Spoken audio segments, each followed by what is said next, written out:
বিসমিল্লাহির রহমানির রাহিম।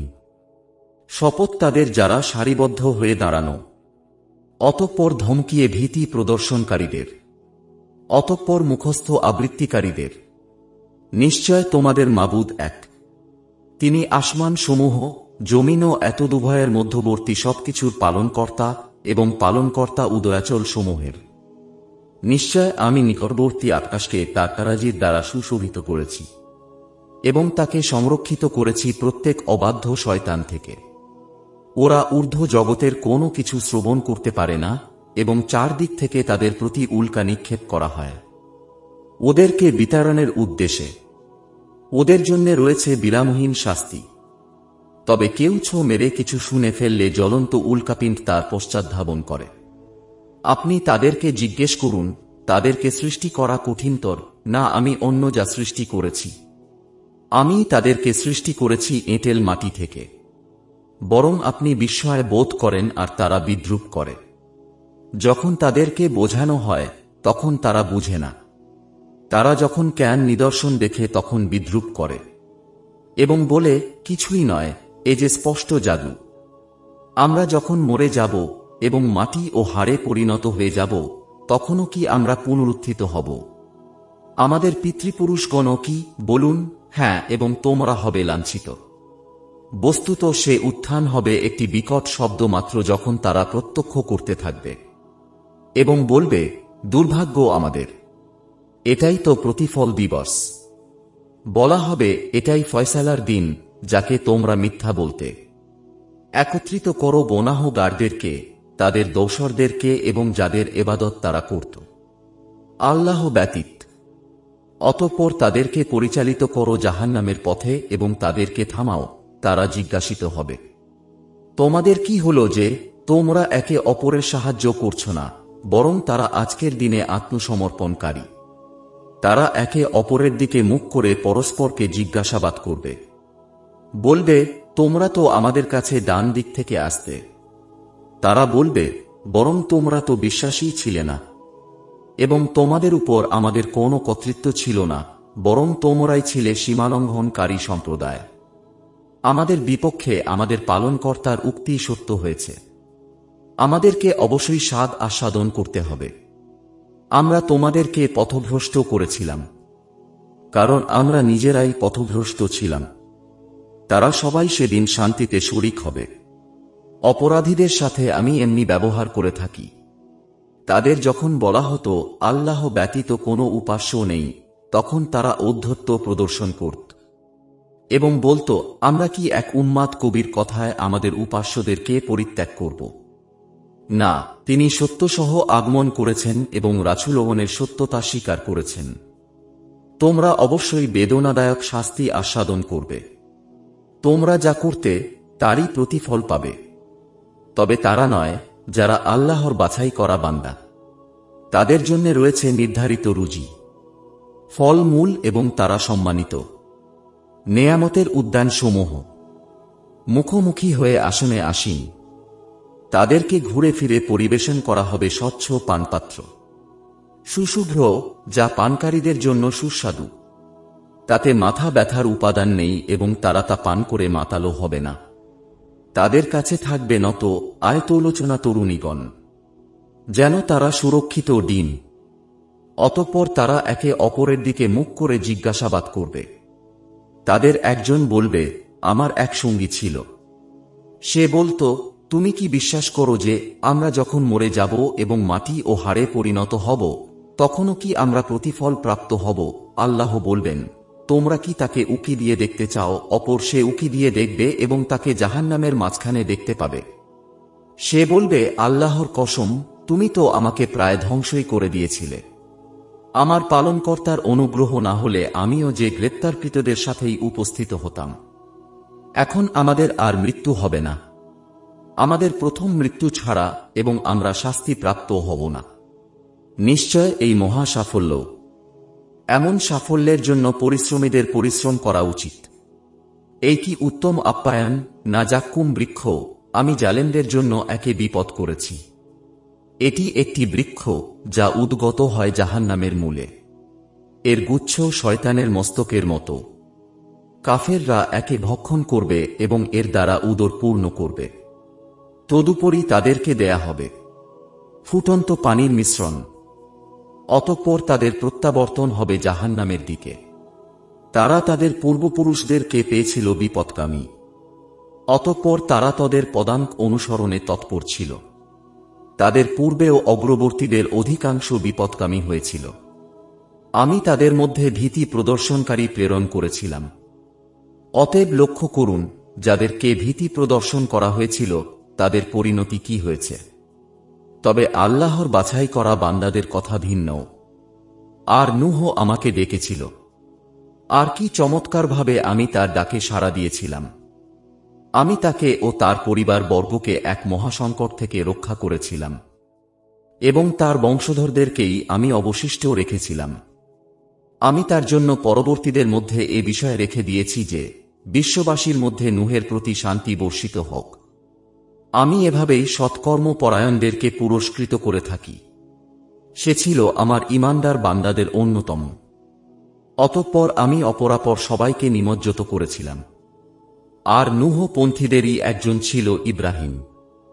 যখন সে তার পালনকর্তার নিকট সুষ্ঠু চিত্তে উপস্থিত হয়েছিল, যখন সে তার পিতা ও সম্প্রদায়কে বলেছিল, তোমরা কিসের উপাসনা করছ? তোমরা কি আল্লাহ ব্যতীত মিথ্যা উপাস্য কামনা করছ? বিশ্বজগতের পালনকর্তা সম্পর্কে তোমাদের ধারণা কি? অতঃপর সে একবার তারকাদের প্রতি লক্ষ্য করল এবং বলল, আমি পীড়িত। অতঃপর তারা তার প্রতি পিঠ ফিরিয়ে চলে গেল। অতঃপর সে তাদের দেবালয়ে গিয়ে ঢুকল এবং বলল, তোমরা খাচ্ছ না কেন? তোমাদের কি হল যে কথা বলছ না? অতঃপর সে প্রবল আঘাতে তাদের উপর ঝাঁপিয়ে পড়ল। তখন লোকজন তার দিকে ছুটে এলো ভীত সন্ত্রস্ত পদে। সে বলল, তোমরা সহস্ত নির্মিত পাথরের পূজা করো কেন, অথচ আল্লাহ তোমাদেরকে এবং তোমরা যা নির্মাণ করছ সবাইকে সৃষ্টি করেছেন। তারা বলল, এর জন্য একটি ভীত নির্মাণ করো এবং অতঃপর তাকে আগুনের স্তূপে নিক্ষেপ করো। তারপর তারা তার বিরুদ্ধে মহা ষড়যন্ত্র আঁটতে চাইল, কিন্তু আমি তাদেরকেই পরাভূত করে দিলাম। সে বলল, আমি আমার পালনকর্তার দিকে চললাম, তিনি আমাকে পথ প্রদর্শন করবেন। হে আমার পরওয়ারদেগার, আমাকে এক সৎপুত্র দান করো। সুতরাং আমি তাকে এক সহনশীল পুত্রের সুসংবাদ দান করলাম। অতঃপর সে যখন পিতার সাথে চলাফেরা করার বয়সে উপনীত হল, তখন ইব্রাহিম তাকে বলল, বৎসহ, আমি স্বপ্নে দেখিয়ে তোমাকে জবেহ করছি, এখন তোমার অভিমত কি দেখো? সে বলল, পিতা, আপনাকে যা আদেশ করা হয়েছে তাই করুন। আল্লাহ চাহে তো আপনি আমাকে সবরকারী পাবেন। যখন পিতা পুত্র উভয়েই আনুগত্য প্রকাশ করল এবং ইব্রাহিম তাকে জবেহ করার জন্য শায়িত করল, তখন আমি তাকে ডেকে বললাম, হে ইব্রাহিম, তুমি তো স্বপ্নকে সত্যে পরিণত করে দেখালে। আমি এভাবেই সৎকর্মীদেরকে প্রতিদান দিয়ে থাকি।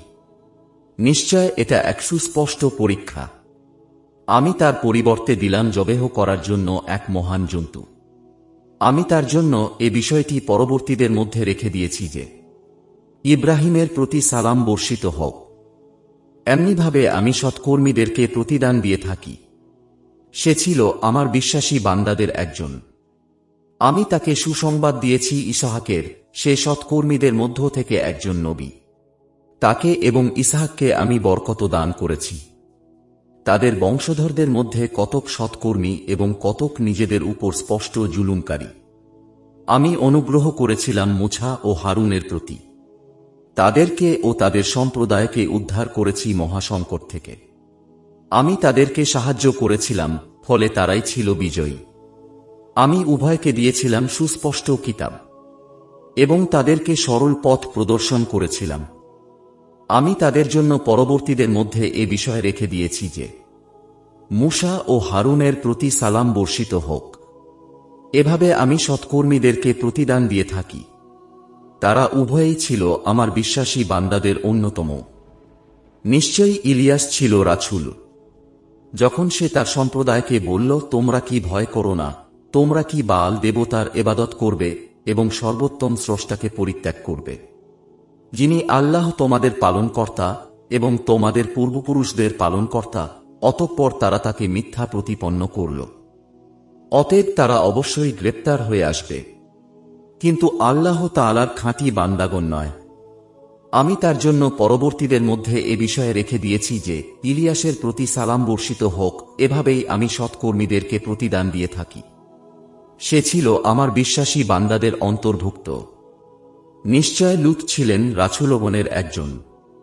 যখন আমি তাকেও তার পরিবারের সবাইকে উদ্ধার করেছিলাম, কিন্তু এক বৃদ্ধাকে ছাড়া সে অন্যান্যদের সঙ্গে থেকে গিয়েছিল। অতঃপর অবশিষ্টদেরকে আমি সমূলে উৎপাটিত করেছিলাম। তোমরা তোমাদের ধ্বংসস্তূপের উপর দিয়ে গমন করো ভোর বেলায় এবং সন্ধ্যায়, তারপরেও কি তোমরা বোঝো না? আর ইউনুসও ছিলেন পয়গম্বরগণের একজন। যখন পালিয়ে তিনি বুঝাই নৌকায় গিয়ে পৌঁছেছিলেন, অতঃপর লটারি সুরতি করালে তিনি দোষী সাব্যস্ত হলেন। অতঃপর একটি মাছ তাঁকে গিলে ফেলল, তখন তিনি অপরাধী গণ্য হয়েছিলেন। যদি তিনি আল্লাহর তসবিহ পাঠ না করতেন তবে তাঁকে কিয়ামত দিবস পর্যন্ত মাছের পেটেই থাকতে হতো। অতঃপর আমি তাঁকে এক বিস্তীর্ণ বিজন প্রান্তরে নিক্ষেপ করলাম, তখন তিনি ছিলেন রুগ্ন। আমি তাঁর উপর এক লতা বিশিষ্ট বৃক্ষ উদ্গত করলাম এবং তাঁকে লক্ষ বা ততোধিক লোকের প্রতি প্রেরণ করলাম। তারা বিশ্বাস স্থাপন করল, অতঃপর আমি তাদেরকে নির্ধারিত সময় পর্যন্ত জীবন উপভোগ করতে দিলাম। এবার তাদেরকে জিজ্ঞেস করুন, তোমার পালনকর্তার জন্য কি কন্যা সন্তান রয়েছে এবং তাদের জন্য কি পুত্র সন্তান? নাকি আমি তাদের উপস্থিতিতে ফেরেশতাগণকে নারীরূপে সৃষ্টি করেছি, যেন তারা মন গড়া উক্তি করে যে আল্লাহ সন্তান জন্ম দিয়েছেন? নিশ্চয় তারা মিথ্যাবাদী। তিনি কি পুত্র সন্তানের স্থলে কন্যা সন্তান পছন্দ করেছেন? তোমাদের কি হল? তোমাদের এ কেমন সিদ্ধান্ত? তোমরা কি অনুধাবন করো না? নাকি তোমাদের কাছে সুস্পষ্ট কোনো দলিল রয়েছে? তোমরা সত্যবাদী হলে তোমাদের কিতাব আনো। তারা আল্লাহ ও জিনদের মধ্যে সম্পর্ক সাব্যস্ত করছে, অথচ জিনেরা জানে যে তারা গ্রেপ্তার হয়ে আসবে। তারা যা বলে তা থেকে আল্লাহ পবিত্র। তবে যারা আল্লাহর নিষ্ঠাবান বান্দা, তারা গ্রেপ্তার হয়ে আসবে না। অতএব তোমরা এবং তোমরা যাদের উপাসনা করো, তাদের কাউকেই তোমরা আল্লাহ সম্পর্কে বিভ্রান্ত করতে পারবে না, শুধুমাত্র তাদের ছাড়া যারা জাহান্নামে পৌঁছাবে। আমাদের প্রত্যেকের জন্য রয়েছে নির্দিষ্ট স্থান, এবং আমরাই সারিবদ্ধভাবে দণ্ডায়মান থাকি, এবং আমরাই আল্লাহর পবিত্রতা ঘোষণা করি। তারা তো বলতো, যদি আমাদের কাছে পূর্ববর্তীদের কোনো উপদেশ থাকত, তবে আমরা অবশ্যই আল্লাহর মনোনীত বান্দা হতাম। বস্তুত তারা এই কুরআনকে অস্বীকার করেছে। এখন শীঘ্রই তারা জেনে নিতে পারবে আমার রাসূল ও বান্দাগণের ব্যাপারে আমার এই বাক্য সত্য হয়েছে যে অবশ্যই তারা সাহায্য প্রাপ্ত হয়, আর আমার বাহিনীই হয় বিজয়ী। অতএব আপনি কিছুকালের জন্য তাদেরকে উপেক্ষা করুন এবং তাদেরকে দেখতে থাকুন। শীঘ্রই তারাও এর পরিণাম দেখে নেবে। আমার আযাব কি তারা দ্রুত কামনা করে? অতঃপর যখন তাদের আঙ্গিনায় আযাব নাজিল হবে, তখন যাদেরকে সতর্ক করা হয়েছিল তাদের সকাল বেলাটি হবে খুবই মন্দ।